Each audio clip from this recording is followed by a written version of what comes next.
Bismillahirrahmanirrahim. Yang saya hormati rekan-rekan pengurus pimpinan cabang Nasyatul Aisyah Kertek, ibunda semuanya, jamaah kajian Selasa siang yang tidak bisa kami sebutkan satu persatu. Mari kita awali. Bismillahirrahmanirrahim. Assalamualaikum warahmatullahi wabarakatuh. Alhamdulillahirabbil alamin. Alhamdulillahilladzi la ya'til hasanata illa minhu. Asyhadu an la ilaha illallah wa asyhadu anna Muhammadan abduhu wa rasuluh. Allahumma shalli ala Muhammad wa ali Muhammad kama shallaita ala Ibrahim wa ali Ibrahim innaka Hamidum Majid. Sehat sedaya Ibu? Alhamdulillah. Atas izin Allah, atas kasih sayang Allah, atas rahmat Allah, hari ini kita semuanya diperjalankan langkah kakinya oleh Allah menuju majelis ini. Saya teringat dengan satu ayat di dalam surat Az-Zumar, wasiqal ladzina taqaw rabbahum ilal jannati zumara. Berkali-kali ayat ini kita sampaikan di banyak majelis bahwa besok kita tidak akan masuk surga sendirian, tetapi cara masuk surga itu adalah dengan berjamaah.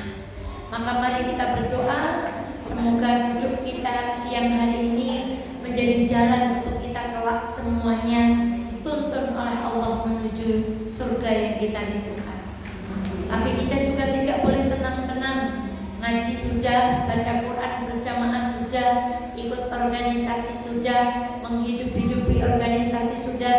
Tapi ternyata sebelum ayat itu Allah berfirman di dalam surat yang sama, wasiqal ladzina kafaru ila jahannam zumara.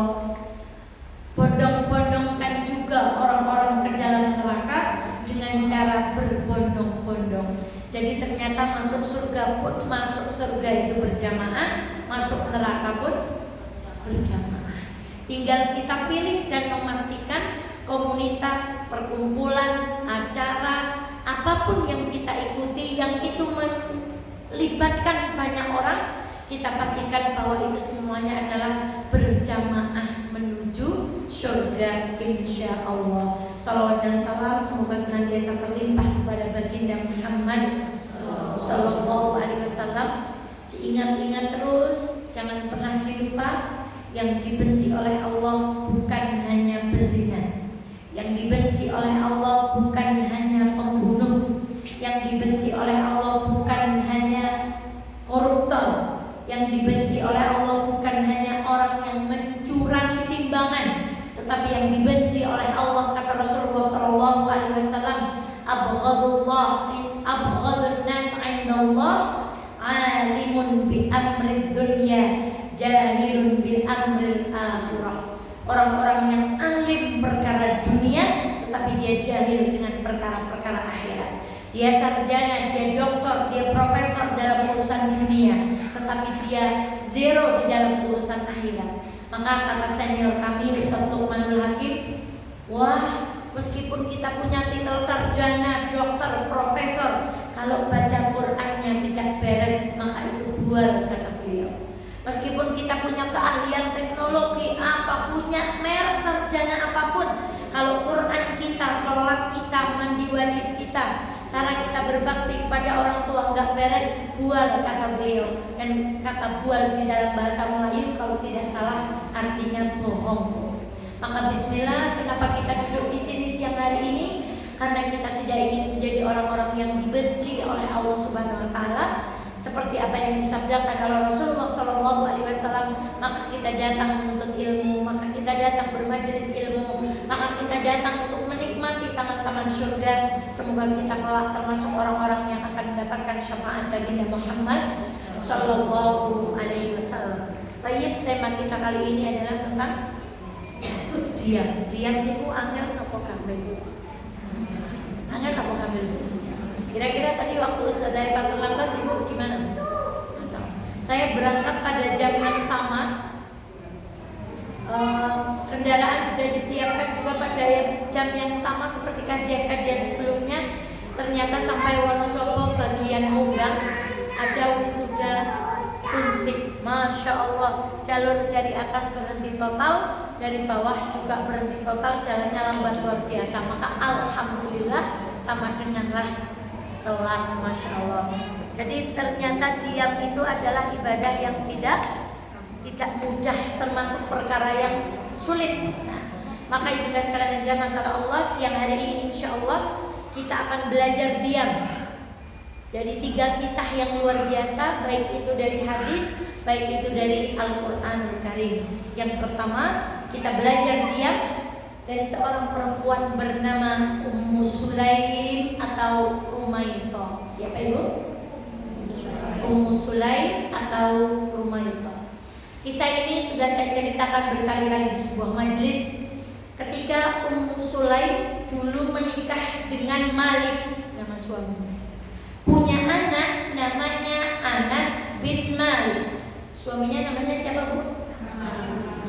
Loh, suaminya namanya Malik, punya anak namanya Anas bin Malik. Anas bin Malik inilah yang dititipkan kepada Rasulullah SAW. Lalu beliau berkata kepada kita semuanya, 10 tahun aku hidup bersama Rasulullah SAW dan aku belum pernah melihat Rasulullah SAW marah. Berapa tahun bu? Belum pernah lihat Rasulullah selama 10 tahun itu. Dan dia 10 tahun udah marah berapa kali? Atau 10 jam yang lalu, atau 10 menit yang lalu sudah marah atau belum? Inilah Rasulullah SAW. Maka yang indah itu bukan ketika kita pergi ke Kahyangan Skyline, bukan. Yang indah itu bukan ketika kita pergi ke Siganur, bukan. Yang indah juga bukan kita pergi ke Ayana, ke Eling Bening, ke tempat-tempat yang indah, bukan. Yang indah itu adalah kesempurnaan syariat Islam.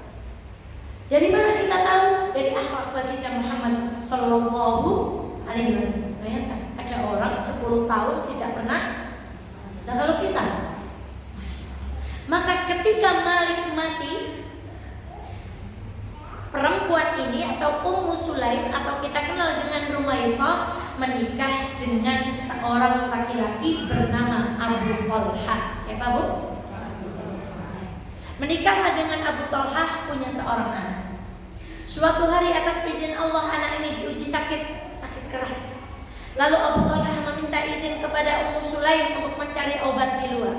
Namun ketika ayahnya pergi mencari obat, Ummu Sulaim menunggu putranya di rumah yang sakit. Qadarullah ma sa'afa'al, inna lillahi wa inna ilaihi raji'un. Allah berkehendak lain, anak yang sedang dicarikan obat oleh ayahnya diambil oleh Allah Subhanahu wa ta'ala. Meninggal putranya.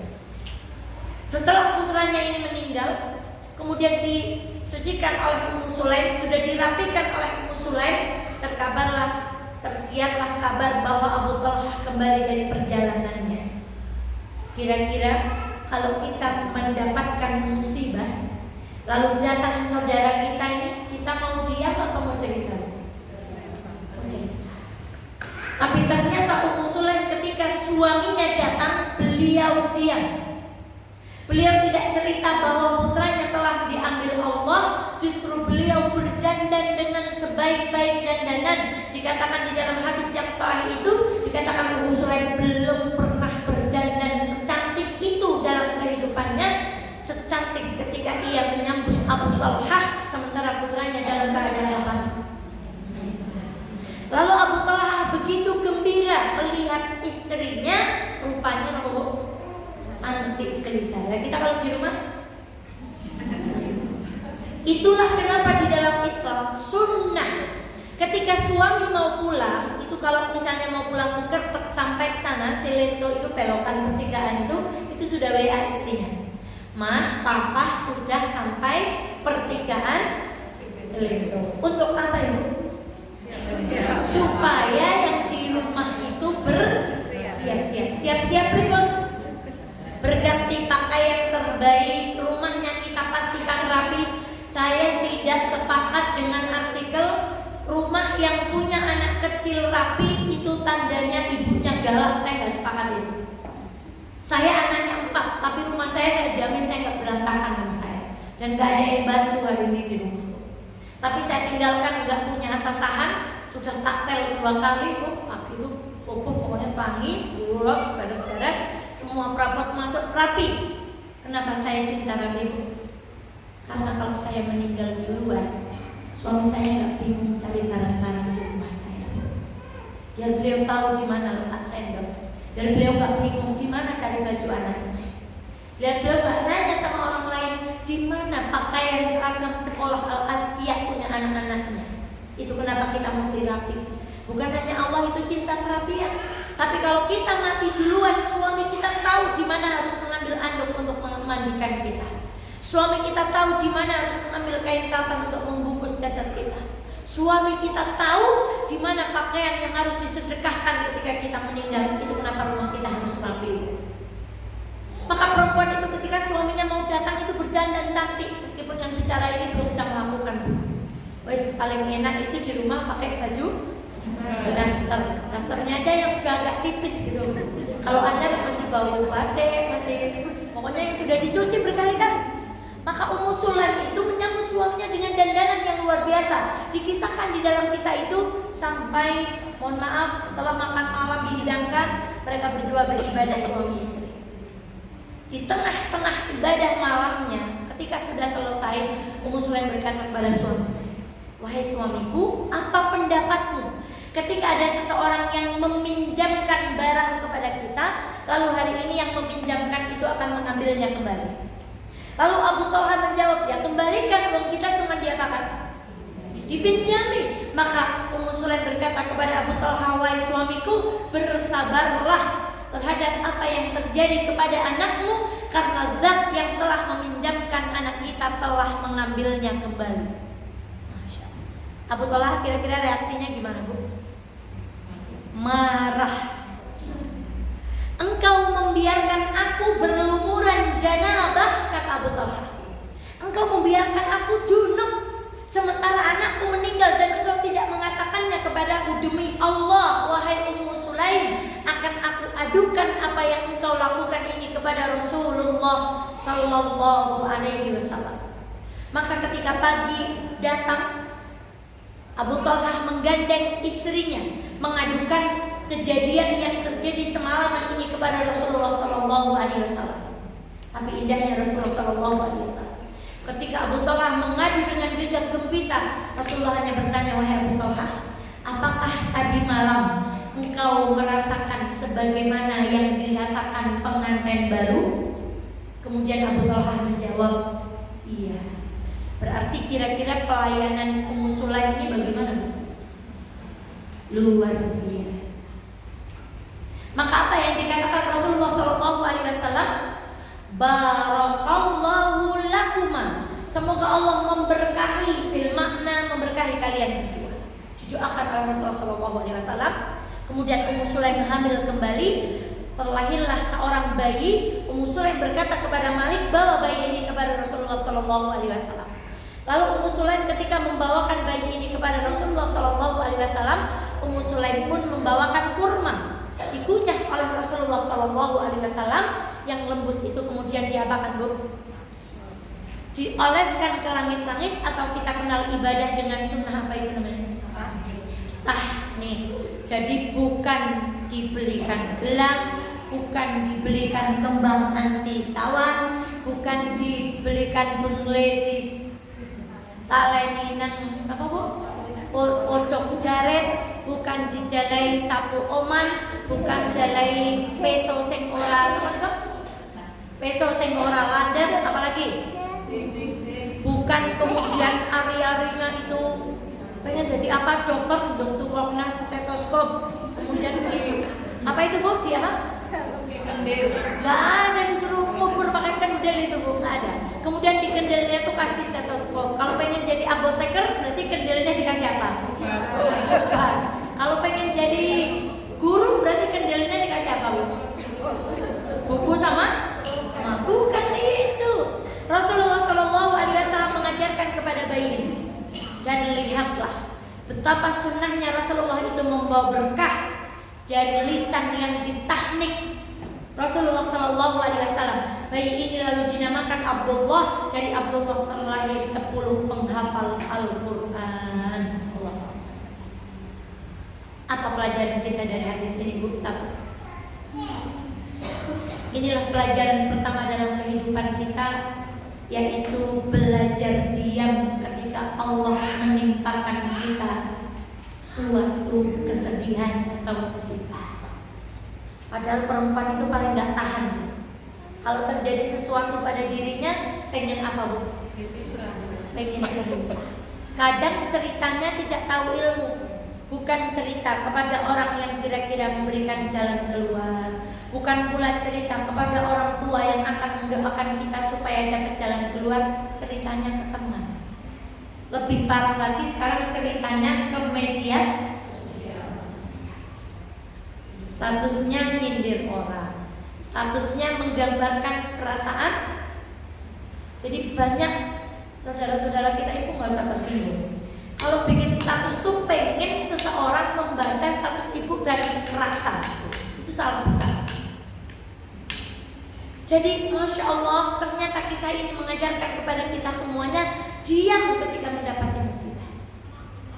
Ketika mendapati musibah, Allah mengajarkan kita mengucapkan apa? Inna lillahi wa inna ilaihi raji'un. Kemudian di ayat sebelum ayat itu Allah berfirman, ya ayyuhalladzina amanu ista'inu bis-sabri was-salah innallaha ma'as-sabirin. Ini yang belum saya bisa. Kalau kita banyak kempes, yang ditelepon pertama siapa?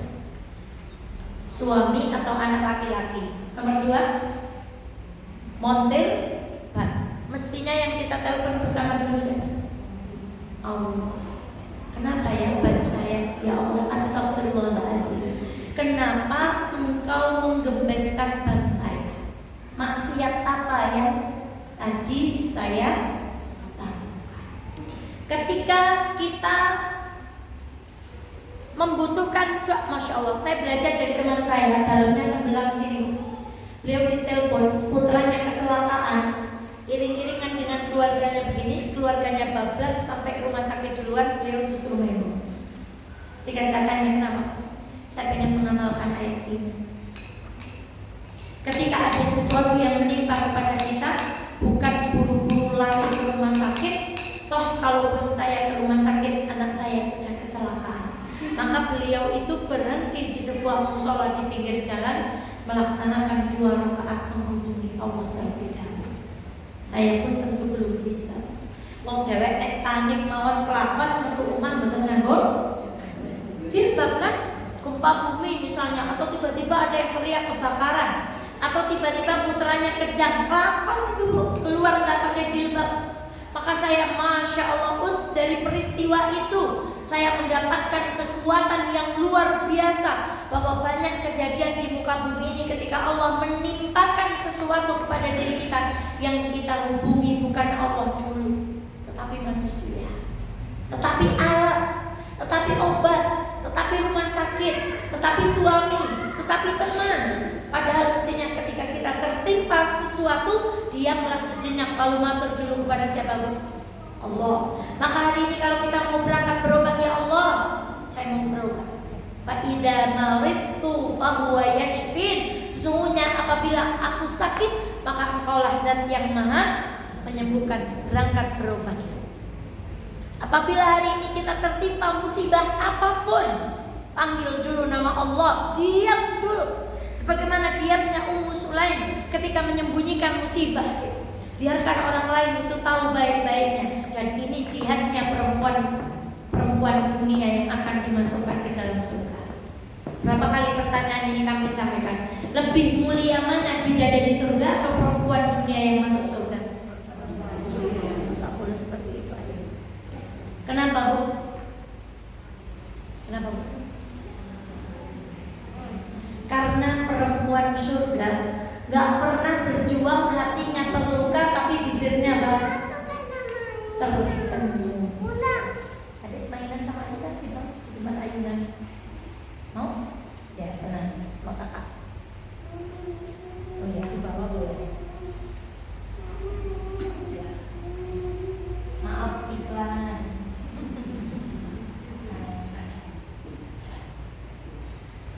Perempuan di surga tidak pernah tahu rasanya nggak punya uang, tapi kalau ditanya anak harus jawab apa? Ibu ada. Perempuan surga nggak pernah tahu rasanya seperti itu. Perempuan surga nggak pernah tahu rasanya sedang ada masalah dengan suami, tetapi kalau ada orang tua harus tetap apa? Tersenyum. Perempuan surga nggak pernah tahu rasanya itu. Perempuan surga nggak pernah tahu rasanya kalau suami bicara nadanya tinggi, kita harus diam apa lebih tinggi? Diam apa lebih tinggi? Bidadari surga nggak pernah berjuang untuk itu, tapi manusia di dunia berjuang untuk itu, perempuan di dunia berjuang untuk itu. Maka ketika para ulama ditanya siapa yang lebih mulia, bidadari surga atau perempuan surga yang dimasukkan, perempuan dunia yang dimasukkan ke dalam surga? Jawabannya perempuan dunia yang dimasukkan oleh Allah ke dalam surga. Karena bidadari juga nggak pernah tahu rasanya harus berjuang menutup aurat. Bidadari surga nggak pernah tahu rasanya. Maka juga sekalian yang jahat, kalau Allah diam yang pertama adalah diam ketika tertimpa. Pelajaran dari hadis ini, betapa besar pahala melayani suami. Siapa yang hari ini belum vitamin N sama suami? Vitamin N apa? Vitamin nempel. Vitamin apa? Nempel. Berapa minimal 10 memeluk suami dalam satu hari, Bu? 10 kali. Hari ini sudah meluk berapa kali? Bila ini kemarin saya bertemu dengan jamaah Ustazah, iya. Setelah ngaji dengan Ustazah Eva, kenapa Bu? Saya jaga di hati saya. Saya jadi lebih sering memeluk suami saya. Masya Allah. Itu betapa besarnya pahala seorang perempuan melayani suami, sampai Rasulullah mendoakan keberkahan bagi pasangannya. Sampai Rasulullah mengatakan, maukah engkau aku kasih tahu siapa perempuan yang akan dirindukan surga? Perempuan yang ketika suaminya marah, ia meletakkan tangan di atas suaminya lalu meminta ridho suaminya. Padahal yang marah siapa? Anak berapa gampang dulu. Nyurakan buyur nek ayah orang jarum ngapura. Sebenarnya bapak-bapak juga nggak tahu triknya. Saya tinggal, maaf ya, gitu. Sambil dipeluk, sambil dicium langsung apa Bu? Langsung lari. Tapi bapak-bapak mungkin mau minta maaf tuh, wajahnya serem banget, bukan udah diketahui malah langsung. Jadi kelemahan perempuan itu kan di telinga. Kelemahan perempuan itu di telinga. Begitu laki-laki memuji seorang perempuan yang tidak lain tidak bukan itu istrinya, langsung apa Ibu? Ibu percaya nggak kalau semakin tua tambah cantik? Percaya nggak? Kalau semakin tua berarti tambah apa? Tambah cantik ya Bu? Tapi kalau suami setiap hari bilang Ibu kok semakin hari tambah cantik, Ibu percaya atau tidak? Tapi Ibu seneng kan? Itulah bilang sama bapak-bapak. Ujungnya saya ngaji nih bapak-bapak kan? Kelemahan perempuan itu ada di mana Bu? Dipuji selesai. Tapi enggak, kata Rasulullah. Bukan perempuan yang nunggu pintunya diketok, udahlah buka pintu lah, papa minta maaf. Atau didobrak ya Bu, biar lebih dramatis. Atau dibiarkan yang ketika laporan baik mulai mari direk. Biasanya kayak gue. Bukan. Perempuan yang meletakkan tangannya lalu meminta maaf ya. Mungkin tadi ayah marah karena mamahnya yang salah. Lalu dia tidur dalam keadaan diridhoi suaminya. Berkah. Rasulullah SAW mendoakan keberkahan bagi Ummu Sulaim lantaran ia melayani suami dengan sebaik-baiknya. Bu, berkali-kali. Untuk apa kita ngaji? Gak usah bilang sama semua orang kita ngaji di mana, berapa majelis, berapa juz yang kita baca satu hari, tapi kelakuan kita sama suami gak lebih baik. Gak ada gunanya kita ngaji. Gak usah bercerita kepada orang kitab apa yang sudah kita baca, kajian apa yang sudah kita ikuti. Lalu ustadz mana yang pernah kita ikuti tabligh akbarnya. Namun ketika kita ke dalam rumah, sikap kita kepada suami maaf, perkataan yang kasar, gak ada kelembutan sama sekali. Wajahnya apa Bu? Muasabah. Tong-tongan itu cok mantan wong waton aneh banget. Paling arep tuku lawang niku ya Allah, angel-angelan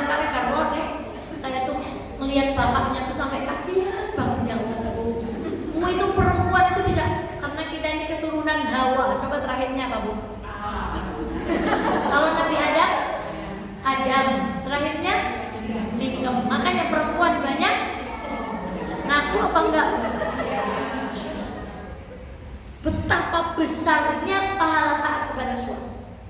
Nomor 3 pelajari dari hadis yang pertama, betapa doa Rasulullah Shallallahu Alaihi Wasallam tidak ada penghalang ketika Rasulullah mendoakan umatnya.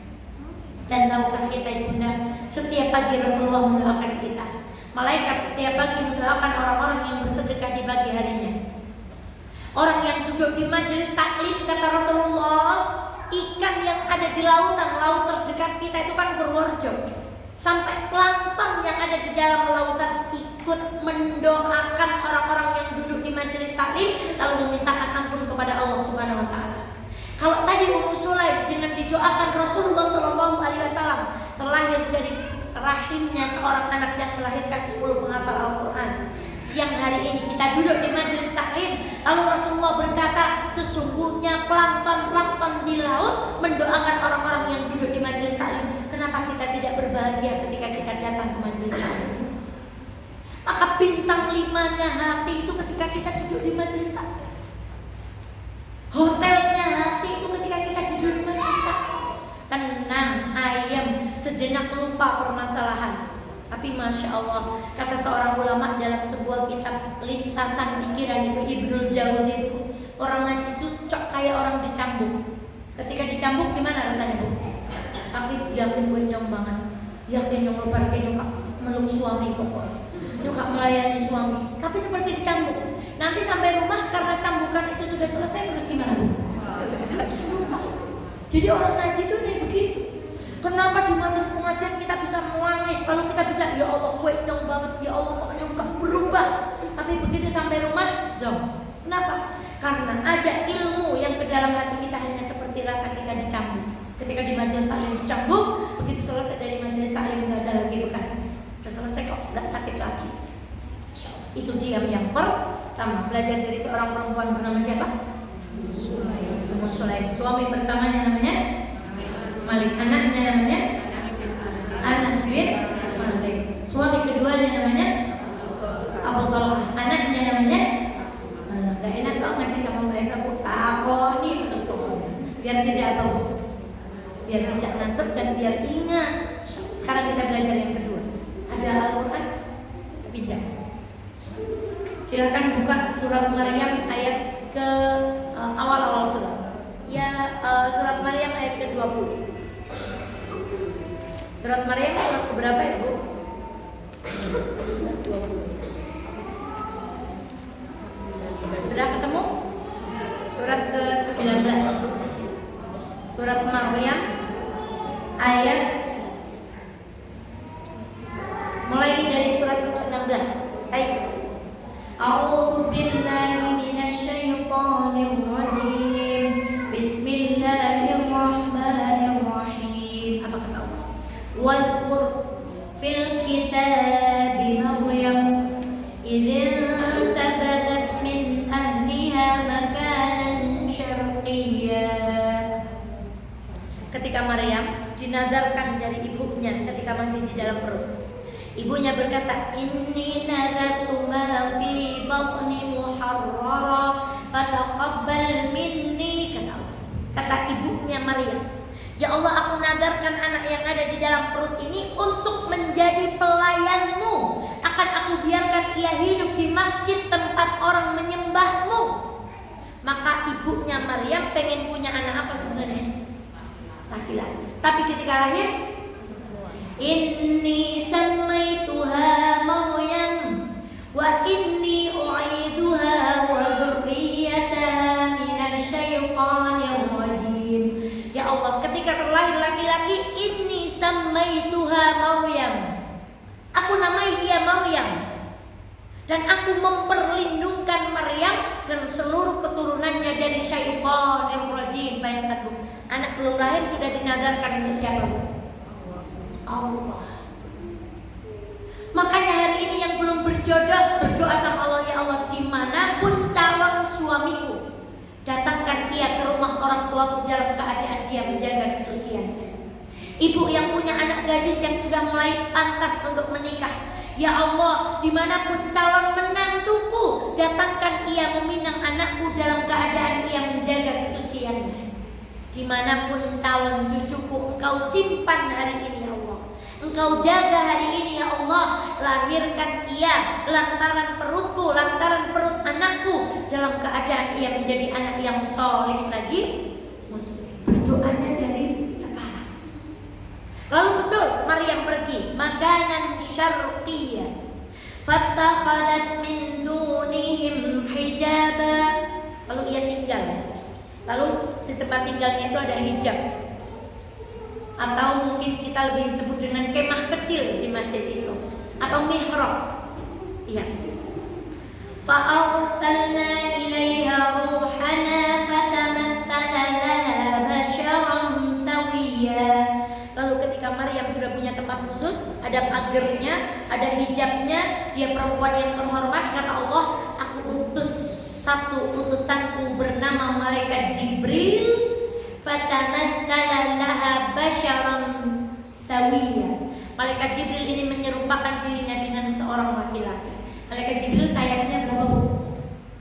500. Satu sayapnya lebarnya antara timur dan barat. Kalau malaikat punya 500 sayap, yang lebarnya antara timur dan barat, kalau nyamar jadi laki-laki kira-kira tampan atau tidak?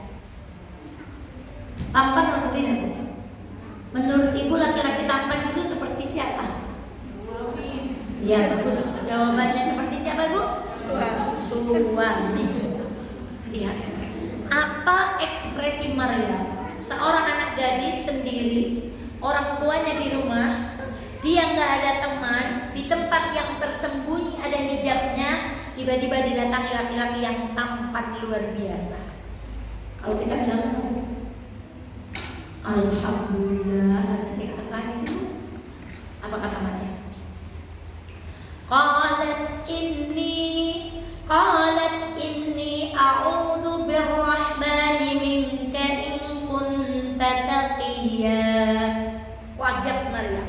Lalu berkata, inni a'udzu birrahman, aku berlindung dari engkau wahai laki-laki tampan kepada Allah dan yang maha rahman, dan menjauhlah engkau ketika engkau adalah orang-orang yang bertakwa. Bayangkan, ada perempuan sendiri cantik jauh dari orang, gak ada yang lihat, didatangi laki-laki tampan tapi malah takut. Kira-kira kalau perempuan sekarang gimana?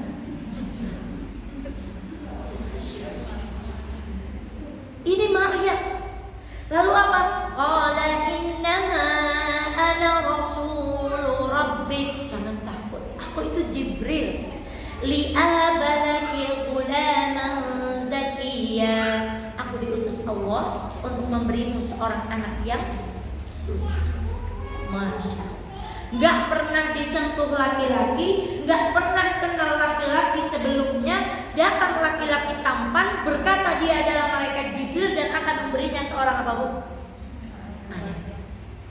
Qalat anna yakunu li ghulam. Bagaimana mungkin aku akan punya anak? Walam yamsasni bashar walam aku baghiyya. Aku belum pernah disentuh oleh laki-laki. Walam aku baghiyya. Baghiyya itu terjemahannya, kalau di sini terjemahannya ayat ke-20. Dan aku bukan seorang pezina. Apa bedanya pezina dengan pelacur? Zina sama pelacur saudara ya? Apa bedanya? Apa bedanya pezina dengan pelacur?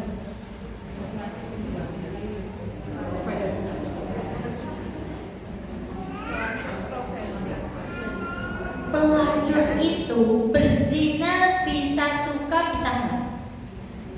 Ya pokoknya dia zina aja, memang karena itu adalah sebuah kerjaan. Tapi kalau orang berzina biasanya dilakukan karena apa? Karena ada suka. Kata Maryam, aku bukan pelacur dan aku bukan seorang pezina yang senang melakukan perbuatan zina dengan seorang laki-laki. Dan apakah zina itu hanya maaf bertemunya dua kemaluan? berkata-kata yang Masya Allah itu zina. Menyentuhnya kulit dengan kulit yang bukan miliknya itu apa? Zina. Melangkahnya kaki ke tempat yang tidak dicintai oleh Allah itu zina. Memandangnya mata yang tidak disertai dengan istighfar itu zina. Maka Maryam, aku ndelok ke wong lanang ya ora tau. Aku bersentuhan yang enggak pernah. Ngobrol WA-an, chattingan, tuker-tukeran foto yang enggak pernah. Jatuh cinta sama orang juga enggak pernah.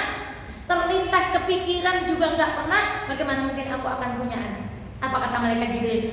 Qala kadzalika qala rabbuki wa 'alayya hayyin wa linaj'alahu ayatan lin-nasi wa rahmatan minna wa kana amran maqdiya.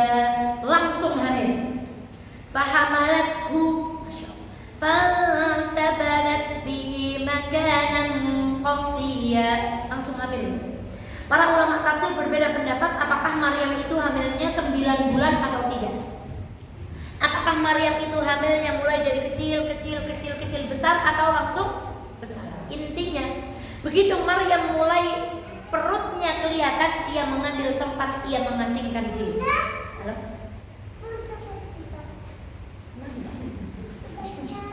Udah capek? Iya boleh. Udah capek aku cerita. Ya udah. Nanti pakai lagi ya. Nggak usah. Adik kamu juga mau tempat. Ya Allah. Ada juga riuk-riuknya sama semprangnya jadi kelihatan deh. Masya Allah. Kita lanjutkan.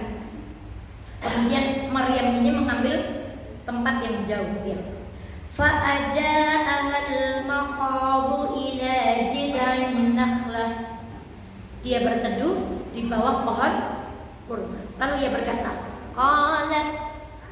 Qalat ya laitani mittu qabla hadha wa kuntu nasyan mansiya. Kapan-kapan kita belajar panggilan ya laitani di dalam Al-Quran. Seandainya di dalam Al-Quran itu ada berapa? Ya laitani kuntu turaba, ya laitani lan attakhid fulanan khalila, ya laitani mittu qabla hadha. Kan ya laitani yang lain. Kata Maryam, ya Allah, seandainya aku mati sebelum ini. Ini banyak dipelesetkan untuk mengatakan bahwa perempuan itu wajar mengeluh dan putus asa, karena Maryam juga putus asa. Kata para ulama tafsir yang begitu. Ketika Maryam berkata, seandainya ya Allah, andai aku mati. Maryam tidak ingin gara-gara Maryam hamil, orang di sekitar Maryam ngebully Maryam semua. Bully, ngomong yang kasar-kasar. Maryam berkata kepada Allah, ya Allah, seandainya aku mati aja gak pernah diciptakan, mungkin orang-orang itu gak akan dapat dosa gara-gara. Betapa mulianya Maryam itu. Orang lain gak pengen dapat dosa gara-gara perbuatan siapa? Perbuatan. Maka kita mestinya begitu jadi perempuan. Kalau gak pengen dikomentari orang, ya jangan berpenampilan yang aneh-aneh, sehingga orang lain berkomentar, lompong wadon kanggo klambi yang bono misalnya. Jadi Maryam itu menjaga dirinya sampai gimana caranya orang lain tidak mendapatkan dosa. Lihat, begitu loh Al-Quran itu. Al-Quran itu banyak kisah. Allah ingin hidup kita diantaranya dipandu dengan kisah. Masya Allah. Lalu apa? Fanada min tahtiha. Tiba-tiba ada suara dari bawahnya Maryam. Ala tahzani qad ja'ala rabbuki tahtaki sariya. Hamil, sedih. Tiba-tiba datang suara yang tidak lain itu adalah malaikat Jibril. Jangan bersedih, sesungguhnya Allah telah mengalirkan di bawah itu sungai. Ibu, kita dengar suara sungai itu gimana? Senang. Kalau pergi ke sungai yang airnya bening, pinggirnya ada rumput-rumput, kembang kucing gitu gimana? Apalagi burung unjar, padahal kalau beli di pasar sekilo itu 30, 35. Tapi kalau urut di kali kira-kira gimana Bu? Sudah repot, cuci kaki di rumah di keran bisa. Tapi kalau ada kali bening kemudian kaki kita dikicik-kicik itu rasanya gimana Bu? Basah-basahan di rumah bisa. Tapi kalau kemudian kita nyemplungkan kaki rok kita basah sedikit itu rasanya di sungai itu gimana? Itulah kenapa surga itu digambarkan dengan apa? Karena sungai itu apa? Menenangkan. Maka hiburan yang diberikan oleh Allah kepada Maryam itu enggak yang lain. Bukan selebritas, bukan juga komedinya Sule, bukan juga sinetron. Atau kemarin layang-layang apa Bu? Layang-layang putus enggak level. Hiburannya tuh apa? Jadi besok kalau sedih pergi ke sungai gitu. Ini kemudian ada yang putranya psikolog nih Bu. Ada yang putranya mungkin bidas atau ada yang di sini bidan. Mungkinkah ini ada hubungannya? Perempuan hamil itu butuh rasa apa Bu? Tenang. Dan salah satu ketenangan itu adalah dengan memberikan tempat terbaik. Dan Allah contohkan dengan apa Bu? Jadi besok kalau ibu hamil lagi, mau hamil lagi atau tidak? Nah, kalau pas lagi hamil kita sering diajak kemana Bu? Ini tugas kita jihad di kesehatan. Apakah ada hubungannya sungai, suaranya, keindahannya, rileksnya seorang perempuan yang sedang hamil ketika ia didekatkan kepada sungai? Gak cuma itu. Ini bukti bahwa perempuan itu harus dibahagiakan. Perempuan hamil itu harus mendapatkan kebahagiaan. Ini bapak-bapak kalau ngaji ini jadi dapat ilmu. Perempuan hamil itu berkali-kali lipat harus dibahagiakan. Gak cuma itu hubungan Allah. Fana lagi. Wa huzzi ilaiki bijid'in nakhlah tusaqit alaiki rutaban janiyya. Dan Maryam goyangkan pangkal kurma. Goyang. Supaya jatuh kepadamu rutaban janiyya. Apakah ngidam itu ayatnya ini? Jadi kurma aja nggak mau yang matang, tapi maunya yang apa? Yang rotok. Pah, saya pengen kurma. Tapi kurmanya nggak mau yang menteh, nggak mau yang matang. Itu berarti kurma yang apa? Namanya rotok, mengkel. Berarti orang hamil butuh apa Bu? Nah besok ibu kalau hamil udah punya ayatnya. Apa yang ngidam ayatnya ini? Sakit alaiki rutaban. Apa orang hamil itu butuh piknik ayatnya mana? Ini perlu kita teliti. Bahkan kalau di metode pengobatan akhir zaman, ayat ini itu menjadi metode baru ketika melahirkan. Dengan cara apa? Ibu melahirkan itu megangi pohon atau memeluk suaminya, atau dia memegangi meja, kemudian dia seperti posisi orang goyang-goyangkan pohon. Jadi di pengobatan akhir zaman atau metode PAS itu sampai dikatakan bahwa metode melahirkan terbaik adalah metode melahirkan Maryam. Yaitu apa? Dalam posisi setengah jongkok, posisinya seperti menggoyang-goyangkan pohon kurma.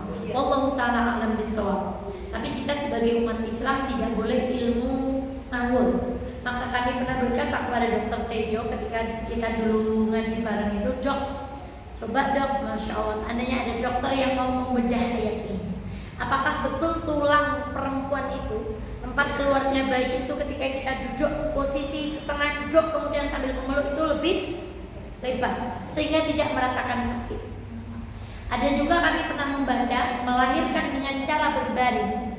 Itu adalah budaya dari kerajaan apa saya lupa. Karena raja ini senang melihat perempuan kesakitan. Maka kalau ada istrinya yang melahirkan sama raja ini ditonton Bu. Karena raja ini menikmati melihat seorang perempuan merasa. Ada yang mengatakan demikian. Wallahu ta'ala alam. Sekali lagi jihad kesehatan kita masih panjang. Kita lanjut, apa hubungannya dengan dia? Fakuli washrobi wa qarri aina. Ini dia. Fa imma tarayyanna minal bashari ahada faquli inni nadartu lirrahmani sawma falan ukallimal yawma insiya.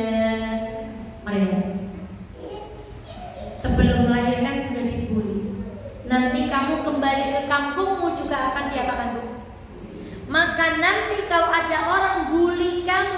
kamu bilang, inni nadartu lirrahmani shawma falan ukallimal yawma insiya. Jangan jawab, diam. Katakan aku telah bernadar kepada Allah untuk diam, sauma, puasa, diam. Dan aku tidak akan berbicara dengan seorang pun. Maka diam yang kedua dimuat di dalam Al-Quran. Diamlah ketika orang lain ngapain kita, Bu? Bully, merendahkan, menghina, nata-natain, ngejek, nyindir, dan saudara-saudaranya. Apa yang kita lakukan, Bu?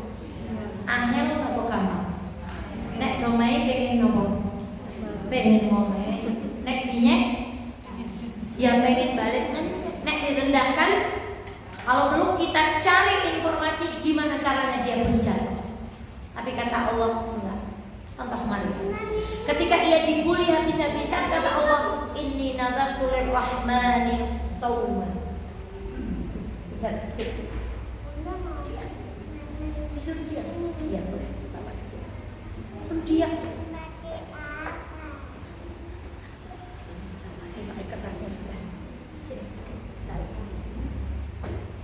Suruh diam ketika itu. Rasulullah SAW pernah bersama sahabatnya bernama Abu Bakar. Lalu tiba-tiba Abu Bakar itu dihina. Masya Allah, ini pakai tisu. Tisunya dibuka terus itu mainan apa sih? Nah, ambil sini.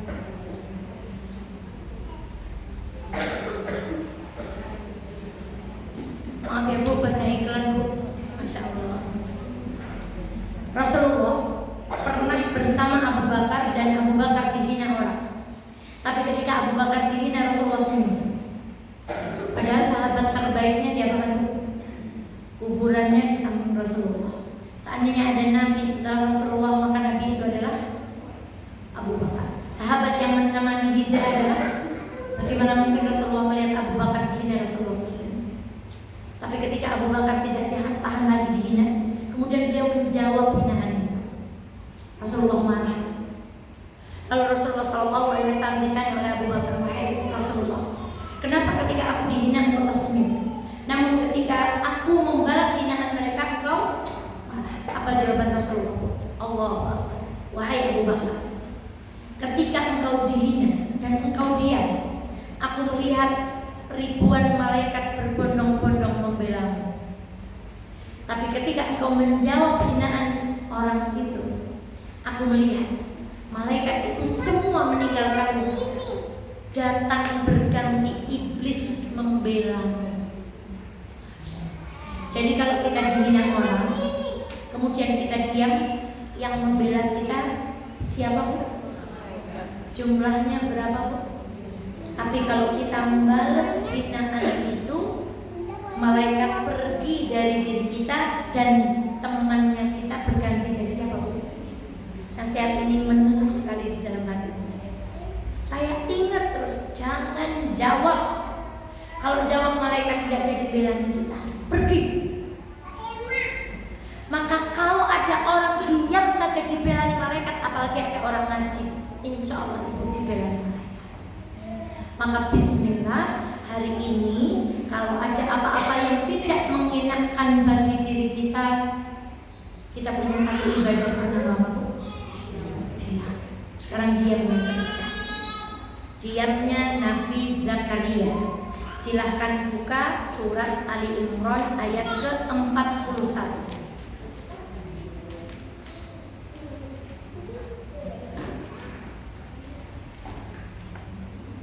Sudah ketemu? Kalau mau nyimak, mulai dari ayat 38. Kita mulai. Bismillahirrahmanirrahim. Hunalika da'a Zakaria rabbah. Zakaria berdoa kepada Tuhannya. Qala rabbi habli min ladunka dzurriyyatan thayyibah innaka sami'ud du'a. Nabi Zakaria doa minta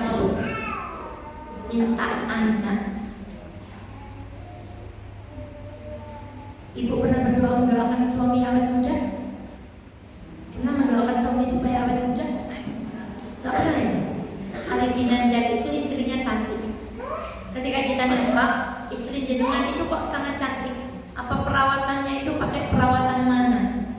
Beliau menjawab, apa Bu?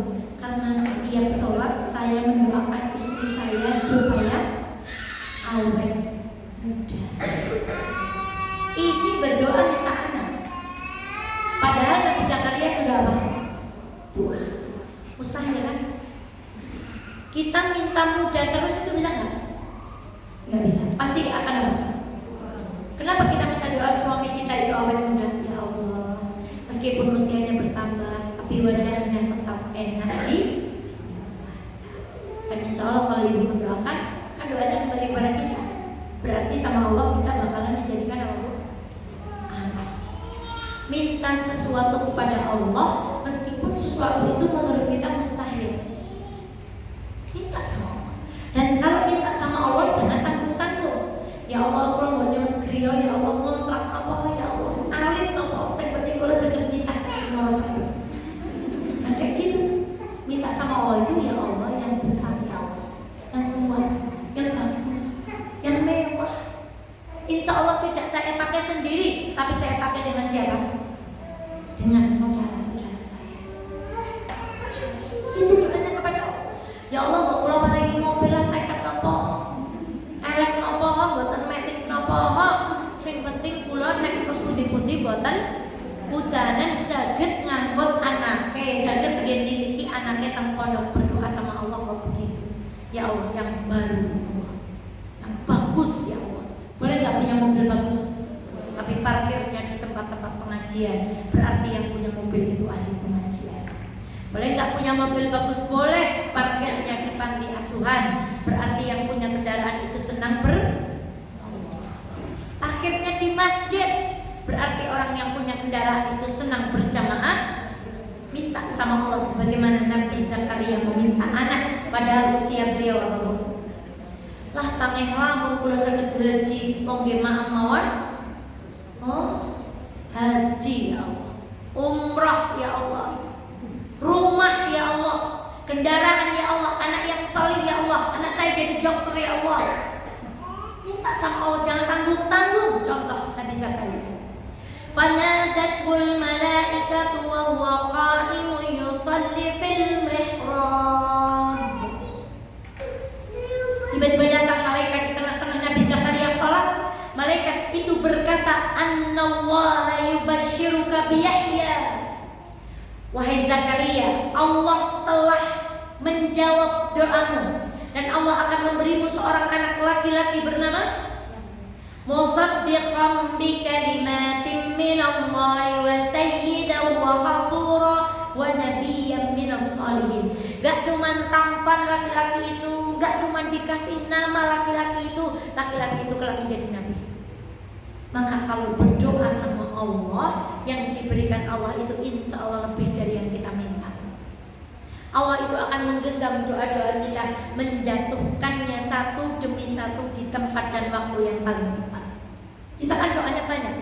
Kapan dijatuhkan Allah? Oh ya Allah, saya pernah berdoa nih. Dijatuhkan satu persatu di tempat yang paling tepat, di waktu yang paling tepat, dijatuhkan satu-satu. Tapi kemudian apa? Nabi Zakaria berkata begini, qala rabbi anna yakunu li ghulam wa qad balaghani al-kibar wa imraati 'aqir. Bagaimana mungkin aku akan punya anak? Tadi Maryam juga berkata yang sama kan, Bu? Sekarang Nabi Zakaria juga. Gimana saya punya anak? Saya sudah tua. Wa imraati 'aqir, dan istriku adalah seorang wanita yang mandul. Qala kadzalika Allahu yaf'alu ma yasha. Jawaban malaikat ini sama dengan jawaban malaikat ketika jawab siapa? Maryam. Bu, kalau Allah mau punya anak itu mestinya masa subur, suaminya juga masih muda. Punya anak itu mestinya wanitanya masih haid, sudah disentuh laki-laki. Kalau Allah mau sebab itu dihilangkan. Sebabnya orang haji minimal punya uang berapa, Bu? Itu sebab dunia. Tapi kalau Allah mau 25 jutanya itu dicoret, diganti jadi hadiah. Kalau Allah mau sebabnya umrah itu mestinya punya uang. Tapi kalau Allah mau sebabnya itu dihilangkan. Kalau Allah mau sebabnya kita punya harta itu karena berdagang mungkin, atau karena punya perusahaan mungkin. Kalau Allah mau hidup kita dibuat cukup tanpa sebab-sebab dunia, maka jangan pernah berputus asa mengangkat apa bu? Minta sama Allah, biarkan Allah genggam semua doa kita, lalu Allah jatuhkan di tempat dan waktu yang paling indah. Sebabnya dihilangkan. Umrah ya Allah, meskipun gak punya uang, minta sama Allah. Berkali-kali saya sampaikan kepada ibu sampai saya gak bosan. Saya punya kertas gini, saya gambar denah rumah. Belum punya rumah, pengolahannya aja belum ada dulu. Saya gambar kamarnya 6. Berarti pengen punya anak berapa bu? 6. Anak saya sekarang 4. Berarti kurang berapa bu? 2. Kamarnya berapa ya? 6. Karena kita mau punya anak. Di mana gambar itu saya tempel? Saya tempel di dinding. Ketika nempel itu saya baca Bismillahirrahmanirrahim. Semoga suatu saat nanti doa kami berdua menjadi kenyataan. Saya tulis lagi di kertas berwarna itu, ya Allah, umrah ya Allah bersama Ustadz Felixia. Saya milih Ustadznya, karena doa sama Allah itu kan boleh milih. Mbak yang belum nikah boleh loh. Berarti ya Allah saya pengen suami, ya Allah jangan yang keriting ya Allah. Yang hidungnya agak mancung ya Allah, yang rumahnya dekat masjid ya Allah. Minta sama Allah tuh yang terbaik ya Allah. Yang giginya lengkap ya Allah. Dekat bu, saya dekat mintanya sama Allah. Ya Allah umroh bareng Ustadz Felixia. Suatu saat ibu pergi ke rumah kami, ibu akan melihat kertas itu menempel di kamar saya. Apa cuma 2 itu? Enggak. Saya minta ya Allah haji ya Allah. Saya tulis lagi, ya Allah tanah ya Allah. Jadi di samping toko saya itu ada tanah punya orang. Yang punya kami itu sekapling dong. Tapi setiap saya lewati tanah itu, saya berdoa sama Allah. Bismillahirrahmanirrahim. Sholli ala Muhammad. Ya Allah, izinkan itu semuanya besok. Saya tulis di kertas itu. Enggak cuma itu saya tulis. Saya tulis ya Allah halal tur ya Allah. Halal tur itu berarti kalau ke Eropa itu ke Cordoba dan teman-temannya. Kalau ke Arab berarti ke Yordan dan seterusnya, Palestina dan seterusnya. Tulis saja, minta sama siapapun. Sebabnya terserah Allah yang menciptakan sebab, tapi kita berdoa kepada Allah. Maka ruginya kalau kita nggak mau minta sama Allah. Sebentar lagi kajian kita selesai. Qala rabbi ij'alni ayah. Kata Nabi Zakaria, kalau memang aku akan punya anak ya Allah, tolong beri aku tanda-tanda. Qala ayatuka ya Zakaria, tanda-tanda istrimu hamil. Allah tukalliman nasa thalathata ayyamin illa ramza. Allah akan membuat lidahmu keluh untuk berbicara, kecuali bicaranya dengan isyarat. Berapa hari? 3 hari. Illa ramza. Nabi Zakaria 3 hari nggak bisa bicara. Iya. Illa ramza. Di mana istrimu? Mau kemana kamu? Mau apa kamu? Illa ramza. Berarti puasa yang ketiga adalah berpuasalah wahai saudaraku ketika kita mendapatkan nikmat. Jangan buru-buru siaran, karena orang yang tidak senang dengan kita, dengan mendengar kita mendapat nikmat, hatinya akan apa? Hasad, dengki, pengen nikmat itu hilang dari diri kita. Maka diam yang ketiga adalah diam ketika babu. Nabi Zakaria contoh. Imam Al-Qurtubi mengatakan, kenapa Nabi Zakaria diam? Imam Al-Qurtubi mengatakan, oh dia dihukum Allah. Kenapa dihukum? Sudah dikasih hadiah masih nanya. Ayatnya apa? Tanda-tandanya apa kalau istri saya hamil? Nah, ini contoh orang sudah dikasih nikmat kok masih nanya sama Allah. Kok kenapa yang hitam sih nggak yang putih gitu? Tapi Imam tafsir yang lain mengatakan Nabi Zakaria sengaja dibuat Allah lidahnya apa bu? Keluh, supaya 3 hari itu beliau gunakan untuk memuji siapa? Allah. Wadhkur rabbaka katsiran wasabbih bil 'ashyi wal ibkar. Zakaria, ingat Allah banyak-banyak dan pujilah Allah bil 'ashyi wal ibkar, di waktu siang malam duduk berdiri ingat Allah. Jadi mestinya cara kita ketika kita mendapatkan nikmat kita baru ya, dalam diamnya itu apa yang kita lakukan? Memuji Allah banyak-banyak. Alhamdulillah. Jangan bilang-bilang dulu, bilang alhamdulillah. Masya Allah. Kok saya diberikan nikmat ini?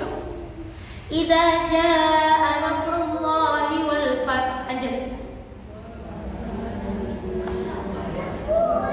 Fi dinillahi afwaja. Ayat terakhir. Rasulullah menaklukkan kota Mekah, menang Islam. Tapi apa kata Allah? Fasabbih bihamdi rabbika wastaghfir. Kalau engkau mendapatkan kemenangan wahai Muhammad, fasabbih bihamdi rabbik, pujilah Tuhan. Wastaghfir, bahkan diminta untuk beristighfar.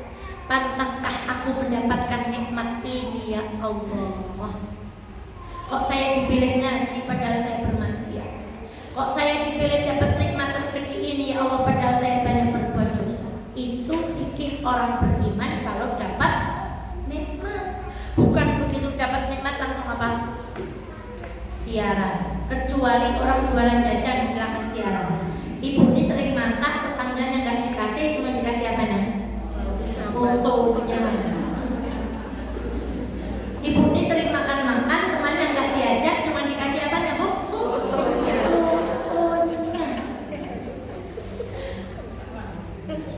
Sebagai penutup, Quran saya tutup. Saya beberapa kali ini ke Banjarnegara Bu. Saya melihat ada anak pang hamil di lampu merah Sawangan. Pulang Banjarnegara, teman saya Teh Ifwan, adiknya Teh Elis itu punya geria amanah, tempat singgah saudara-saudara kita yang qadarullah. Allahu Akbar, diuji Allah dengan berbagai macam ujian. Sekarang ada 68 anak dan yang biayai semuanya Allah. Maka begitu saya Ambu, ada orang hamil, besok kita cari terus. Saya nyari tuh nggak ketemu sampai kemarin, karena biasanya sudah pakai jilbab, anak ini nggak pakai jilbab. Pas di lampu merah, kayaknya itu langsung saya putar balik lagi, lampu merah saya sapa, nak sini, assalamualaikum, hamil, saya peluk. Lalu kami turun semua dari kendaraan, saya sapa anak-anak itu, antingnya dari sini sampai sini, rambutnya merah, kemudian temel pokoknya nggak, kemudian perempuan ini pakai celaknya tuh, wah yang sampai sini yang kayak Nefertiti dulu. Kemudian rambutnya dia bawa, pakaiannya dan seterusnya, bawanya gitar dan alat musik yang lainnya. Di situ ada juga laki-laki bertato dan manusia perak. Lalu kami ngobrol, assalamualaikum, jalan rumahnya mana nih? Saya si Palembang. Oh, mau Palembang, mau Kito Galo. Kebetulan saya sedikit bisa bahasa Palembang. Oh, gitu. Dia seneng banget bisa apa? Saya ngobrol. Gimana gitu? Orang tuanya tahu nggak kalau kamu di sini? Tahu sih, yuk. Tapi orang tua saya nggak tahu kalau saya di sini ngamen. Tahunya saya di Jawa ini kerja. Oh nggak apa-apa. Yang penting kamu masih tahu orang tua kamu. Baik. Lalu yang manusia perak itu saya tanya, Mas pakai kayak gini ini panas nggak? Kalau lebih dari 3 jam gatal dan panas. Oke, saya tanya mbaknya ngambil suaminya di mana? Suaminya meninggal Bu. Oh kita nunggu aja. Berapa usia milenya? 8 bulan. Sekian. Pokoknya sebentar lagi melahirkan. Loh ibu, ini anak saya semua 3. Jadi mbak yang hamil itu anak bareng, yang kedua yang pakai anting-anting dari sini sampai sini, yang ketiga yang 9 sini. Saya tanya pertanyaan, kenapa Mas dan Ibu memilih seperti ini? Tidak kapit pilihan lagi yuk, gak ada pilihan lagi. Yang penting saya tidak nyuri makan saya. Biarpun sedikit, tapi yang penting halal. Masya Allah. Sholat lah, cak mana nak sholat kan, rumah dah ada. Bagaimana kita mau sholat, rumah saja nggak punya. Jadi kamu nggak sholat? Nggak. Baiklah. Saya punya cita-cita besok lagi lewat sana bawain sarung sama sajadah. Biar dia akrab dulu dengan kita. Bu, ada orang nggak sholat, masih bicara halal haram. Kita sholat, kok abai dengan halal haram. Maka ibu sekalian jangan Allah, hati-hati. Jangan sebar-sebarkan niat. Kalau nikmat kalau kita belum tahu bahwa nikmat itu kita jamin 100% halal untuk kita. Jangan sebar-sebarkan gambar yang menggambarkan kenikmatan Allah yang diberikan kepada kita kalau kita tidak yakin bahwa apa yang Allah berikan kepada kita itu akan membawa berkah. Bu, besok lagi kalau ibu ketemu anak-anak pang seperti itu, jangan dihujat. Coba turun, ajak mereka makan. Sekali-kali ibu bawa roti, lewat di lampu merah ada anak seperti itu, tinggalkan makanan itu sambil didoakan. Siapa tahu lantaran makan kuenya ibu, anak itu hatinya jadi apa bu? Lembut lalu dia sholat. Kami masih punya PR, rencana yang hamil itu akan kami bantu lahiran di Banjarnegara di tempat Ambulikon itu. Coba saya tanya rumahnya mana? Rumahnya di bawah Mangli. Bukan orang jauh, orang Wonosobo. Dan ya Allah, siapa yang salah ketika ada saudara kita yang seperti itu? Kita. Dan yang terakhir saya tutup, kemarin di kajian saya Bu di Kaliurang ada gerakan kristenisasi. Tepatnya di desa Tanjungan. Ada pasar gratis. Kemudian saudara-saudara kita itu diminta datang membeli barang dengan harga murah, pasar murah maksudnya. Lalu beliau-beliau diminta untuk nyanyi lagu-lagu gereja. Saya tidak upload videonya, saya juga tidak sebutkan di mana-mana, tapi saya ingin untuk melawan gerakan itu adalah dengan kita datang ke tempat yang sama, lalu kita mengadakan gerakan bakti sosial. Maka saya nanti berharap NA Kertek juga mensupport. Caranya dengan one man one dress, one man one liter. Satu ibu bawa pakaian jilbab gamis lengkap, nanti kita bawa ke sana. Dan gerakan yang lain nanti kita ajak semua komunitas NA apa semuanya. One man one liter minyak. Jadi satu orang 1 liter minyak atau 1 kilo gula atau 1 kilo beras nanti kita kumpulkan. Kita bawa ke daerah yang sama, lalu kita adakan pengajian di sana, lalu kita bagikan sembako itu gratis. Kenapa ibu? 1 orang rusak tauhidnya, 20 orang datang di majelis ini belajar artinya. Karena ibu itu nggak disuruh ngaji juga sudah ngaji. Tapi saudara kita kalau sampai kecolongan tauhidnya masuk ke dalam agama mereka, kita semua yang salah akan membiarkan mereka. Demikian kajian kita hari ini. Maaf agak lama, semoga ada manfaatnya. Diam ketika mendapatkan musibah, 2 diam ketika dibully, dihina, 3 diam ketika mendapatkan kenikmatan. Karena orang yang hasad kalau nggak senang dengan kita pamer kenikmatan, orangnya jadi apa bu? Jadi dengki dan ingin nikmat itu hilang dari diri. Demikian saya akhiri, mohon maaf banyak iklan. Assalamualaikum warahmatullahi wabarakatuh. Terima kasih Dok. Ini ada yang mau bertanya? Ada punya? Ya, Mbak Mani.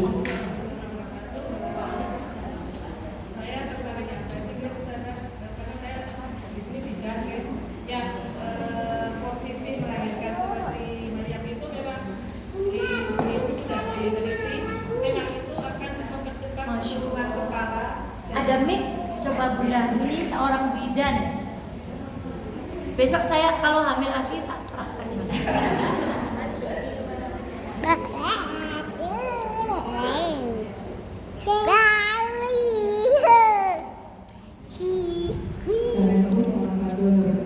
Waalaikumsalam warahmatullahi wabarakatuh. Cerita ini yang posisi Maria untuk melahirkan sudah diteliti posisi sambil beri sambil pegangan itu biasanya kan kita yang pegangan suaminya gitu. Maaf begini ya Bun. Ya. Atau saya itu gimana Bun? Begini memang begini. Iya seperti itu. Jadi itu akan memperlebar jalan lahir dan menurunkan kepala. Jadi juga mengurangi kesakitan untuk ibu yang mau melahirkan. Biasanya kalau posisi kepalanya tidak turun-turun, kita coba ibu berdiri, coba ibu posisi suami 100 suami gitu. Oke, jadi itu memang akan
sudah praktek. Ternyata Masya Allah luar biasa Al-Quran itu.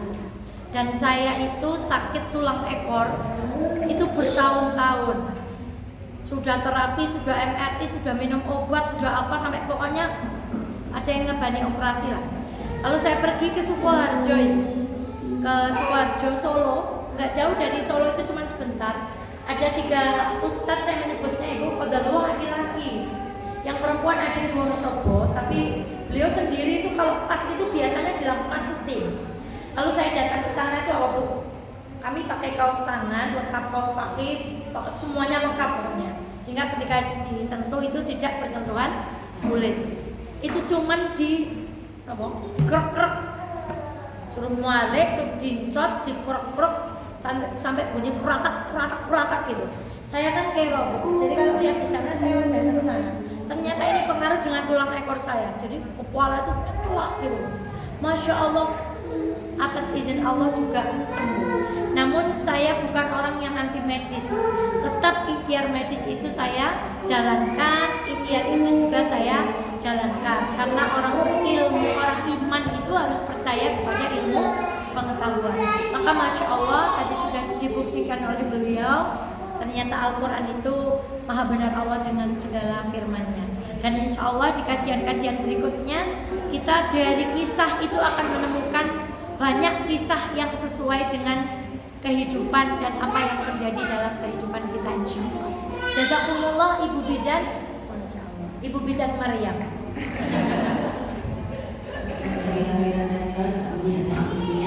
Ada lagi yang mau bertanya?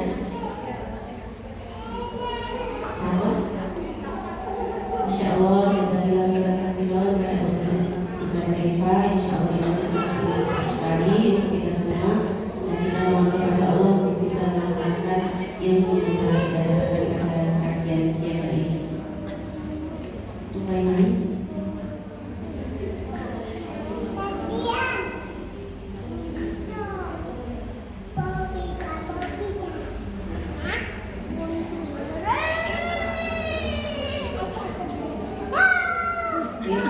Marilah kita akhiri bersama-sama kajian pada siang hari dengan bacaan doa Subhanallahumma wa bihamdika asyhadu an la ilaha illa anta astaghfiruka wa atubu ilaik. Dari kami berlebihnya mohon maaf. Astagfirullahaladzim. Wassalamualaikum warahmatullahi wabarakatuh. Jangan sayang.